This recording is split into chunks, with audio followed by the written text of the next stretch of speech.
All right. Okay. I think we are live. Um, hello, everyone. My name is Senait Adebo, pediatrician at Sugarland Pediatrics. And with me, I have Dr. Vias, an amazing sleep specialist. She is here and going to answer all of your sleep questions. Dr. Vias, thank you for joining me. Could we start by introducing yourself to our audience? Sure. Thanks for having me. I'm always happy to answer questions for families. Sleep can be so tricky, and having an expert advice is beneficial. So, my name is Dr. Nilang Vias. I'm a board certified pediatrician and owner and founder of Sleepless and NOLA Sleep Coaching. So, this is where I teach families from, with kids from birth all the way through adolescence, nationally as well as internationally, how to get their kids sleeping through the night. But I also work in a holistic manner to teach them how to have appropriate meal times with older kids, discipline, behavioral, and it's all behavioral modifications. There's no medication involved, and I teach parents how to get their kids sleeping through the night in a safe and effective, gentle manner. Okay, that's great. Excellent. Mm. So, what are the most common problems parents come to see you, and what advices do you give them? What are the most common things? Yeah, the biggest issue is where there are multiple wake ups overnight. Children either who are fed to sleep or put to sleep, and then kind of the parents sneak away. Those children tend to wake up overnight, either looking for that bottle or breast again, or looking for the parent to resume, what they did to put them to sleep, resume that activity to help the child get back to sleep. So often most parents are contacting me because their children are having wake ups overnight, especially when parents think their child should no longer have those wake ups. So that's the biggest complaint that most families contact me because of, like, Right. nobody wants to wake up 3 or 4 or 5, 6 times overnight once you think it's time to go to sleep. So Right. that's the biggest complaint. And, of course, depending on age and the issue that's sort of creating those sleepless nights and, wake ups overnight, the solutions can be different. But the primary thing is to kind of determine what the reason is. Is the child waking up because they're truly hungry, because they're not getting adequate intake during the day? Are they waking up because they have a sleep onset association, which is usually the most likely cause? Or is it there's some sort of fear or anxiety, that's creating the child to wake up? So with families, when I work with them, we kind of tackle it from a foundational standpoint and work with what the reasons are, and kind of work backwards to work on eliminating those associations and create a good foundation so that moving forward, not only will they fix these current sleep issues that they're experiencing, but also deal with feeding issues, behavioral discipline, like I said, and help prevent future issues as kids go through regressions or travel or developmental milestones or leaps. All of those things, or teething, can impact sleep. And so I sort of teach these parents what to do now and to help for future issues. Right. Very good. Excellent. What is a sleep association? So a sleep association is anything the child needs as they're falling asleep, whether it's breastfeeding, bottle feeding, being rocked, being held, being walked, being touched, being rubbed, anything that's happening to them as they're falling asleep, or even a parent just sitting in the room. All of those things the child can start to associate with falling asleep. And then when they wake up overnight, as all humans do, you wake up at the end of those sleep cycles. But for those kids who have those sleep onset associations, when they wake up, they're looking for that same behavioral pattern to happen for them to be capable of falling asleep. And often parents have, rocked them to sleep, fed them to sleep, and then they put the child into the crib or toddler bed, and then they sneak out. And so when the child wakes up at the end of that sleep cycle, they're looking for their parent, they're looking for their bottle, they're looking for the breast. And when that isn't there, the cycle sort of starts over and repeats itself. So Yeah. that's one of the primary things, is to fix those sleep onset associations. So what do you do? What do you advise parents, let's say, if they are breastfeeding them to sleep or rocking them to sleep? What are some of the things you do to remove those associations? Yeah, so the primary thing is, determining if those feeds are really necessary or not necessary. Are they, is a child waking up because they're not getting adequate intake during the day and they absolutely need those feeds overnight? That's a different sort of plan of action versus the child that is getting adequate intake, but now just has sort of this habit formation of sleep onset association of needing that bottle or breast as they're falling asleep. So depending on the situation, there's different methodologies, but in general, the goal is to start minimizing that association and getting the child to fall asleep independently. Mm-hmm. Yeah, absolutely. Um, so initially, the baby may be sleeping while breastfeeding, right? Especially a newborn, that may be what they are used to. When do you start stopping, breastfeed them to sleep? Things like that. Yeah. So, when the baby's first born, I always tell parents, like, the first few weeks, it's just survival. Like, establish breastfeeding, establish just feeding in general. Mom's maybe healing from a C-section. She might be healing from stitches and a, difficult delivery. There may be postpartum depression. So kind of give, herself at least 4 weeks to establish feeding and establish that bonding with the child. But you can start, sleep training in itself has had a bad rap.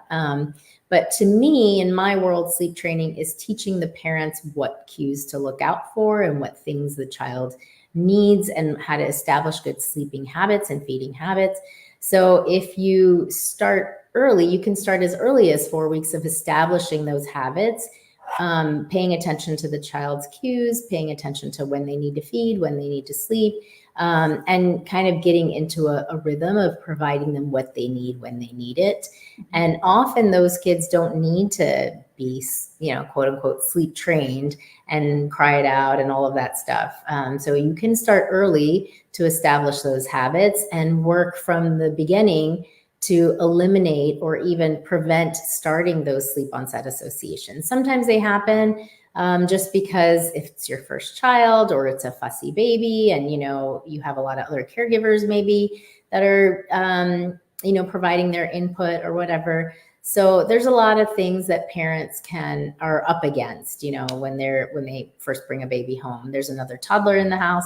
So it's easier said than done, but it can be done if you kind of approach it in a systematic fashion and say, okay, this is what the child needs currently, and this is what I'm going to provide them. And if I've already fed them and it's just 30 minutes later and they're fussing, there's got to be another reason for that fussing. It doesn't necessarily mean they're hungry again.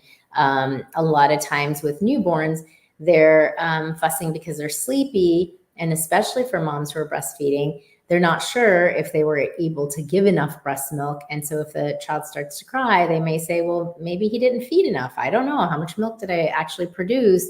How much did he actually ingest? Let me just feed him again. And then they end up falling asleep at the breast.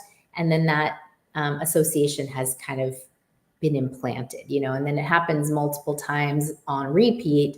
And then the child just assumes, oh, I'm supposed to feed before I go to sleep because that's just how it happens.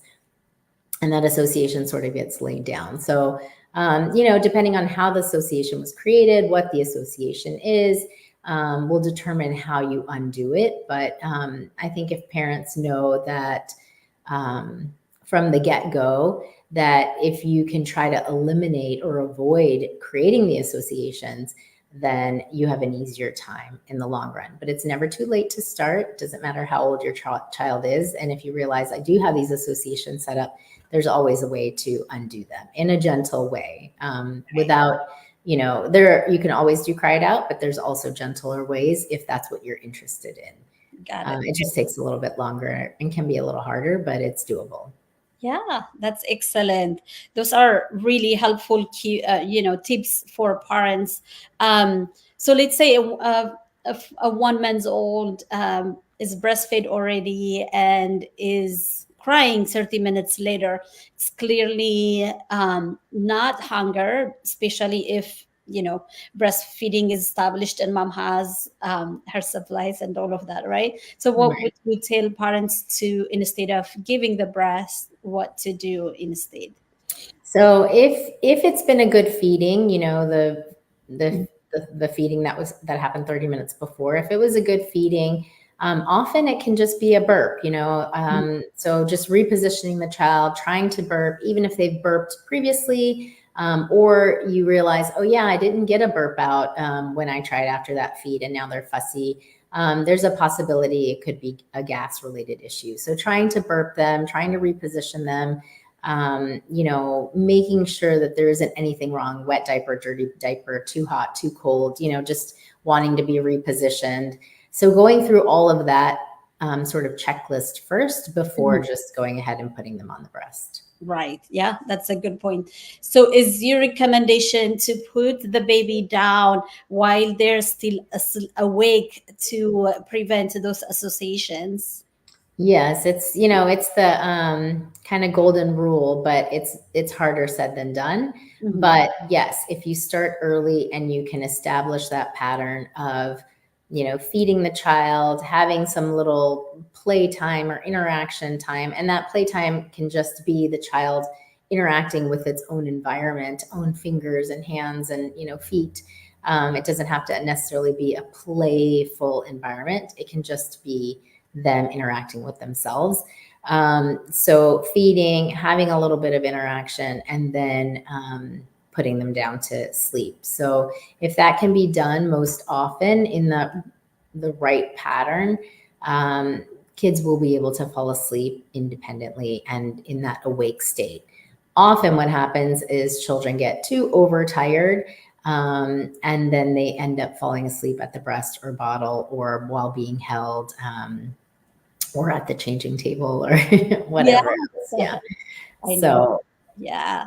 And then that triggers, oh, I wasn't here when I was asleep, because we all have deep sleep and partially awake states. When they get to that cycle of partially awake and they find themselves in the crib, but they weren't there, they were on mom's lap, that kind of makes them startle and makes them wake up. Is that right? yes, yep, Mhm, exactly. mhm. Yeah, very good. Um, so when would you say parents can start sleep training? I know you mentioned maybe around 4 weeks. Um, So yeah, so I would, like I said, sleep training, a lot of people think sleep training means cry it out. mhm. So, if this gets out like, oh, Dr. Vias, Sleepless Nola recommends sleep training at 4 weeks, it'll be a viral, oh my God, what's wrong with her? So, like I said, in my definition of sleep training is training the parents what to look for, what the cues are, feeding cues, sleepy cues, and how to, implement the changes that are needed to respond to those child's cues so that they can be fed at the appropriate time and can be slept at the appropriate time. So sleep training in that sense can start, I usually say about 4 weeks of time where, you've given the mom an opportunity to um, heal a little bit, become more in tune with the baby. Breastfeeding is usually established by then. And so around 4 weeks is when you can start really paying attention to those cues and timeframes. But sleep training also to some people refers to when a child is capable of sleeping all the way through the night, like 12 hours through the night. So that can typically happen anywhere from 4 to 6 weeks, 4 to 6 months of age.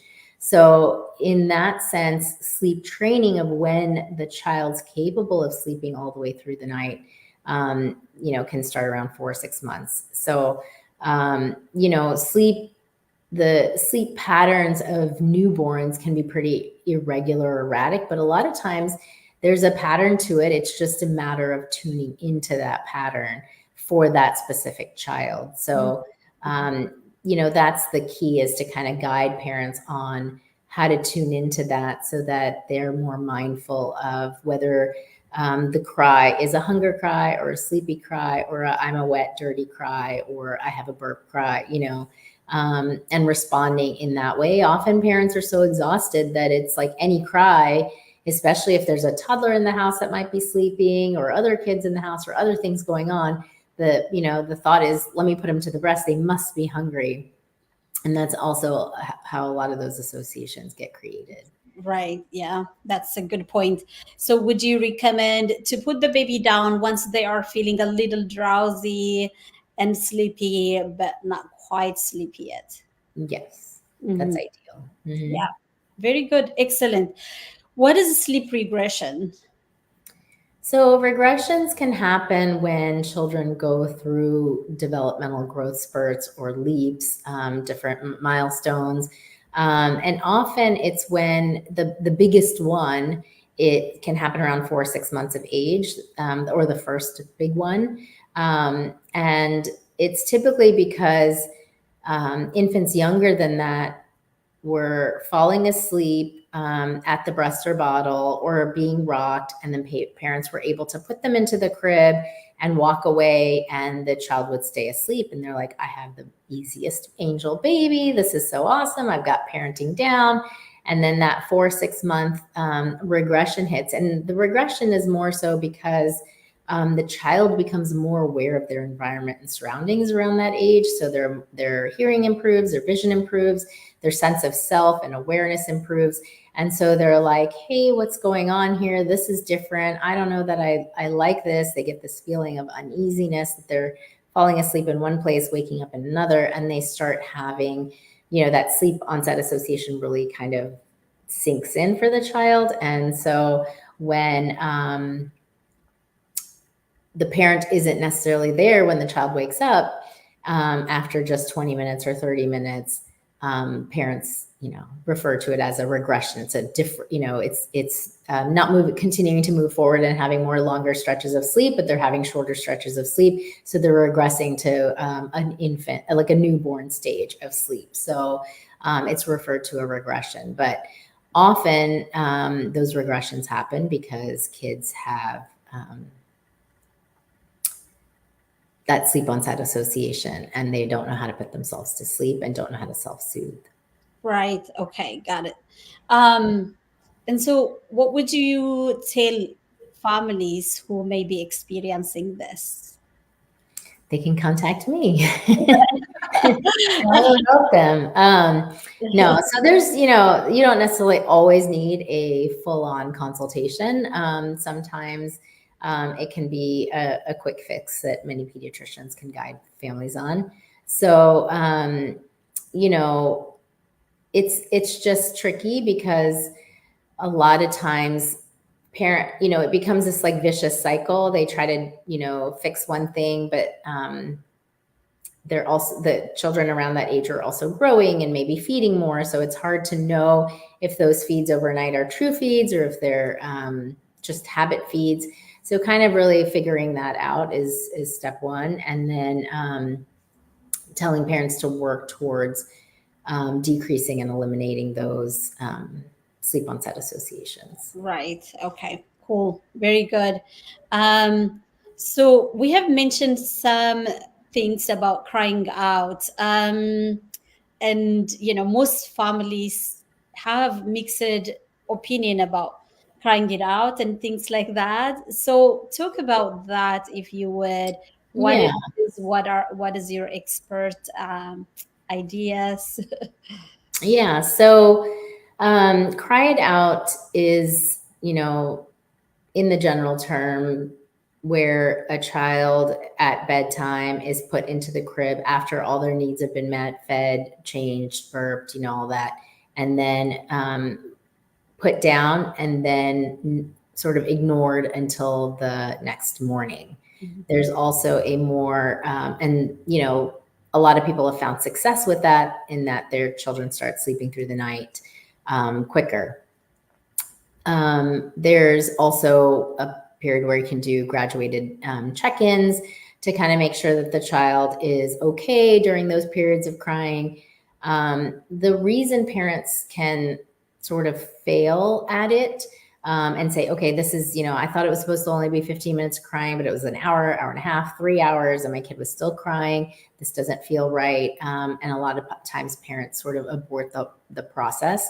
So often that when there's like a failing of that process, it's typically because a good foundation hasn't been set, and there's uncertainty of, is the child really needing feeds overnight? Is there a reason that they're waking up besides comfort feeding or fear or wet diaper, dirty diaper? What's the true reason of why they're waking up?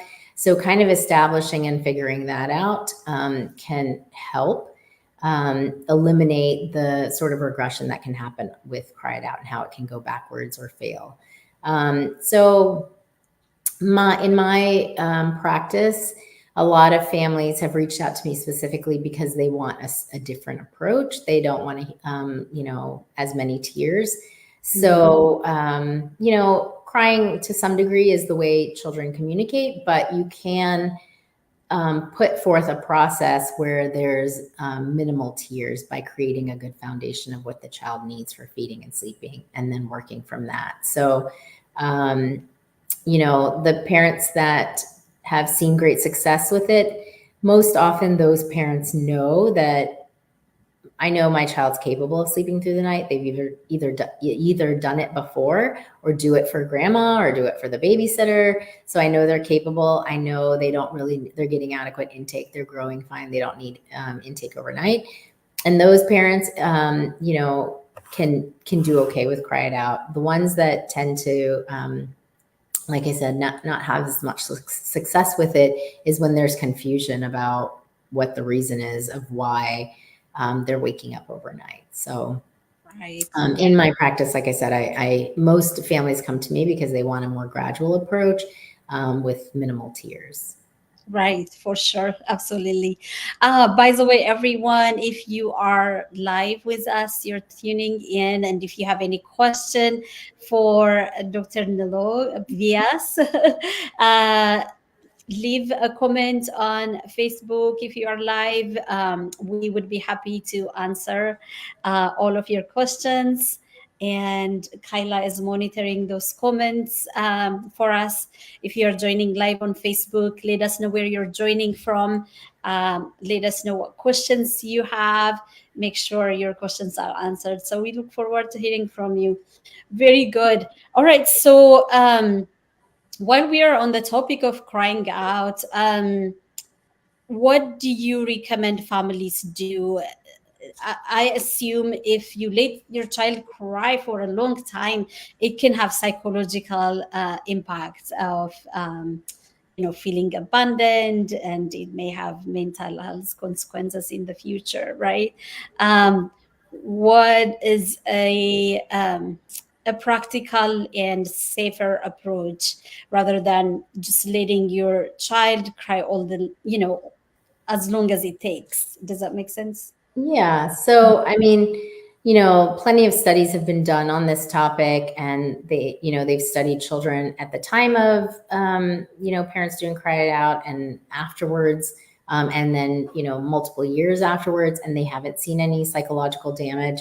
And the benefit of children sleeping all the way through the night as early as possible when they're capable of doing it has a lot more benefit than whatever potential negative impact may happen from the crying. And a lot of times, these kids are crying anyway, because the parents are putting them down, they're sneaking out, they're waking up with this sort of terrified, like, hey, where's my parent? And it takes them a long time to calm down, even though the parent, returns right away and may nurse them right away or feed them right away or hold them or rock them. But it can often take a child multiple minutes to calm down and settle down. And then that's happening multiple times a night. So if you add up all that crying, it can sometimes be a lot more than if you were to do a cry it out.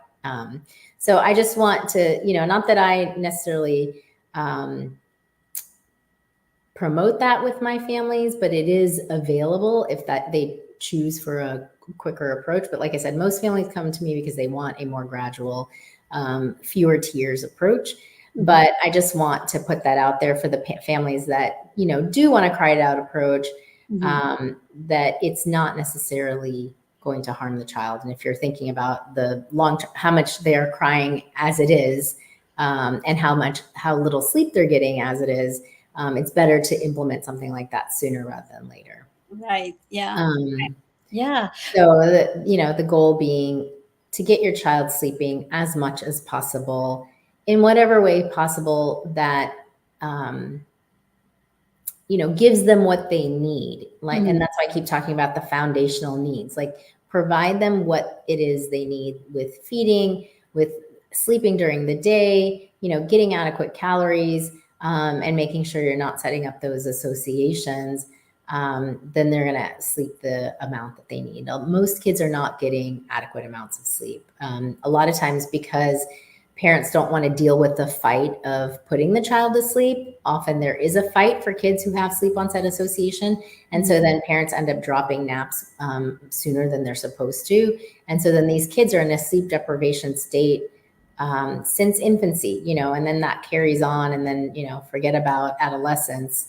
So, and screen time and all of that. So I think the thing I want most parents to know is prioritize sleep and make sure, whatever way possible, whether it's talking to your pediatrician, talking to friends, family, or hiring a consultant that deals specifically with this, so that your child can get the most amount of sleep at the earliest age, starting at the earliest age as possible. And then if you're just hearing this now and your child is 3 or 4, don't feel like it's too late. It's never too late. We can work, for any age group to get them sleeping the way they should, so they can start catching up on that sleep. That's perfect. Very good. Thank you. That's super helpful. Is there a time where it's too long for crying out, for example? Is like 20 minutes, 30 minutes okay? Or with most children, by the time you put them down and you are gone, they will sleep anyway? What has been your practice and experience? It also depends. Like, if it's, the child's used to being, bottle fed and held and rocked and cuddled, and then, slept with, and then all of a sudden the parent's like, I'm done with this. I'm just going to leave them in the room and let them cry.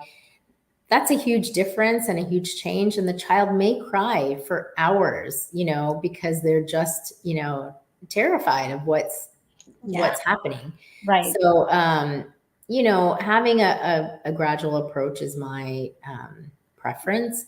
And, getting the child involved, regardless of how little they are, in the process, having a sleep routine, having sort of developing expectations of what should happen at bedtime and what triggers in their brain that it's time to go to sleep. So when there's a relaxing bath or a massage, bedtime, music routine, that's what signals to the brain for the infant or child that it's time to go to sleep. And then they can transition a lot easier.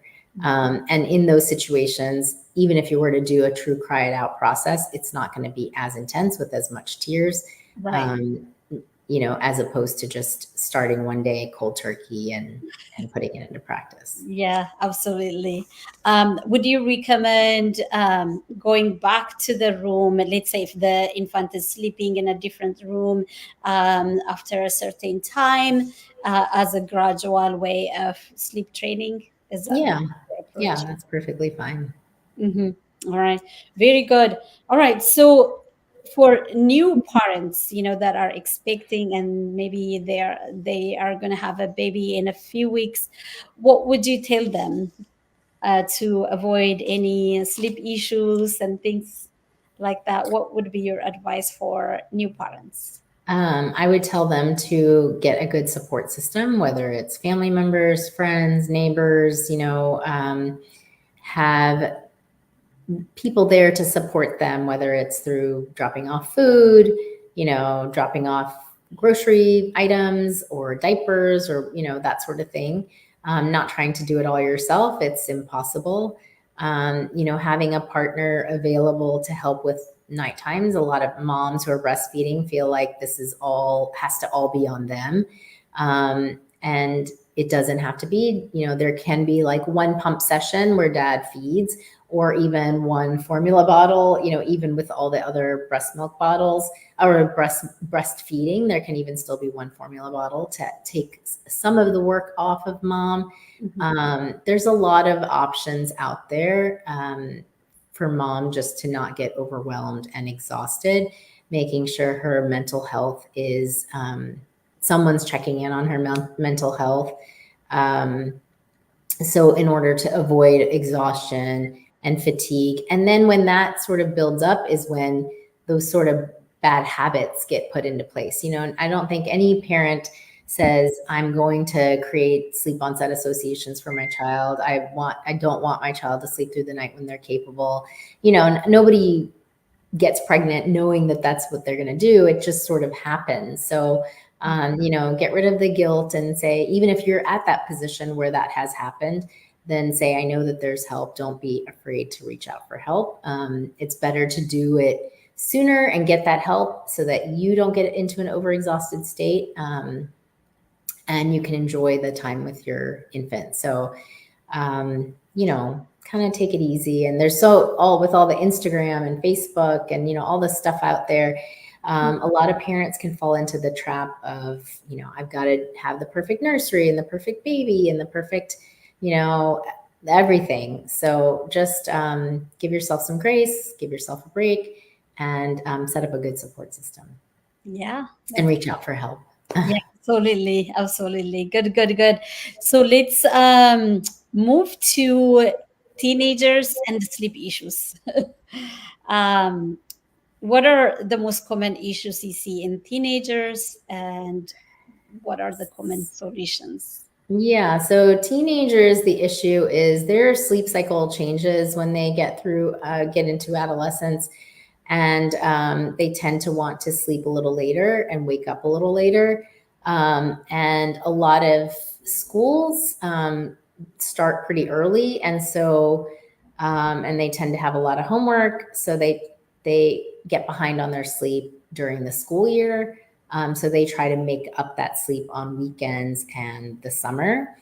And then, add in all the social media and devices and all of that in the summer. And so they end up staying up even later and sleeping in a lot later. So their sleep cycles tend to be completely out of whack. And the sleep debt that they accrue during the school year may start to get diminished once summer starts, but then it usually swings in the opposite direction, because then they're getting even less sleep overnight because they stay up too late.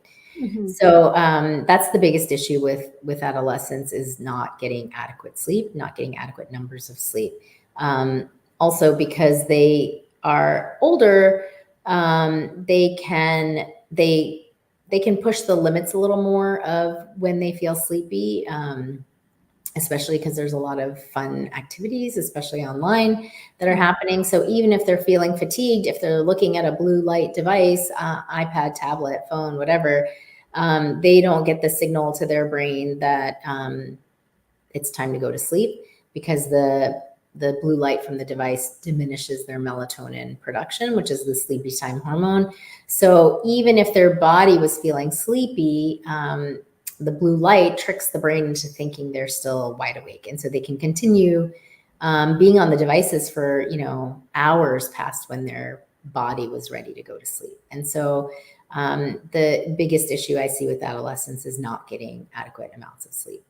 Right. And then that impacts their memory, their mood, their behavior, their ability, their risk-taking, behaviors increase. So it's kind of a vicious cycle.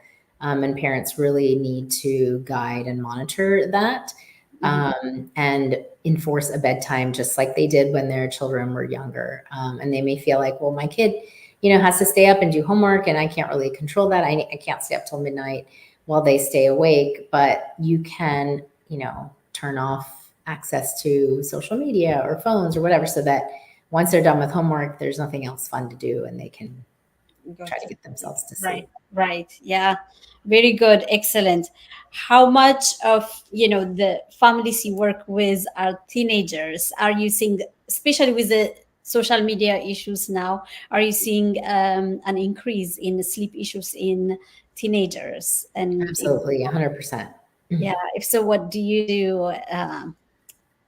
So What it's a do you, lot of counseling, talking to parents about screen time rules, having, guidelines in the house that the whole family follows. So it's kind of hard to tell the children not to have their devices in their room and in their beds if the parents do. And that's the tricky part, right? Is you got to walk the walk and talk the talk. yes.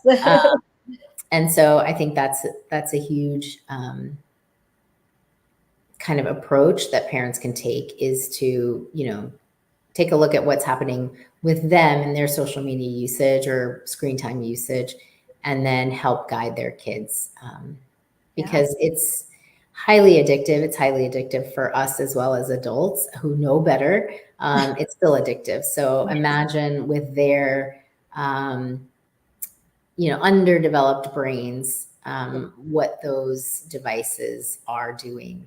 So it's Yeah. really important for every pediatrician to Yes. guide children and parents on the use of social media and just devices in general. Hmm. It's really important to counsel them about that Right. and get So, them involved. And if no parent, no child, no teenager is going to be like, okay, I'll just get off my device if because you told me to. They need to be involved in coming up with an action plan that seems doable for everybody in the household. right. Yeah. Would it be 1 hour, 2 hours before bedtime, screens are off? What are the usual strategies that seem to be successful and that seem to work for teenagers? Yeah, so research says up to 2 hours, eliminate screens up to 2 hours. But, that's really difficult since most children's homework and, all of their schoolwork is on On, screens. on the device? Yeah. So now a lot of us are counseling at least an hour. If you can do an hour, even if you can do 30 minutes, just to have a little bit of separation between that light hitting the retinas, decreasing the melatonin productions. You have a little bit of time off of those devices so that melatonin production can naturally go up and not have to have a need for supplementing with melatonin. Right. Okay. Very good. Excellent. This was super helpful, Dr. Vias. Thank you. Really Um, appreciate you.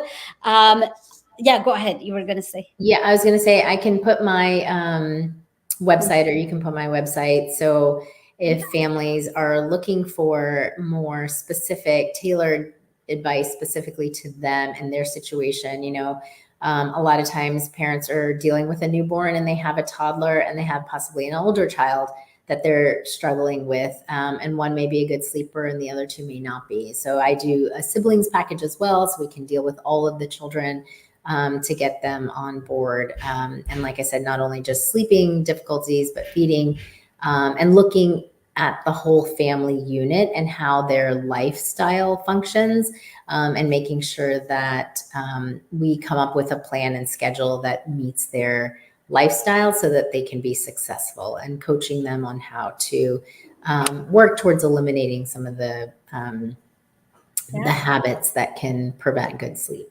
absolutely. Absolutely. So, where can people find you if you would share? I can share your website at the end, be on the comments.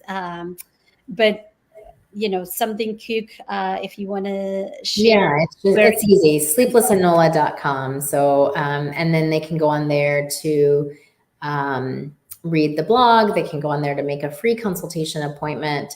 So, if they want to just chat about which package would be ideal for them, they can also go to the services tab and look at the different packages. There are two, silver and gold, and then also take a look at the hundreds of testimonials of other families, like I said, from birth all the way through adolescence, Yeah. where families have worked with me and seen positive results.